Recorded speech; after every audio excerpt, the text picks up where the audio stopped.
మంచిగుంటావని సెల్లే నిన్ను మేన వాళ్ళకే ఇస్తే మాట తప్పిరార తల్లి నిన్ను బాధ పెట్టిరార సెల్లి మంచిగుంటానని అన్నా నన్ను అయిన వాళ్ళకే ఇస్తే మాట తప్పినారే అన్నా నన్ను అరిగోస పెడుతున్నారన్నా పాడుబడ్డ గోడల్లా పాకురు జాగల్లా నన్ను ఇచ్చిన బాగుండునే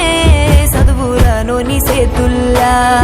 అయ్యో ఏమి చేద్దునే సెల్లెలా వాళ్ళ గుణము తెలువపాయే నీ మంచి గోరి చేస్తే వాళ్ళకింత భారమాయే రావేమే సెల్లే నీ రాక కొరకు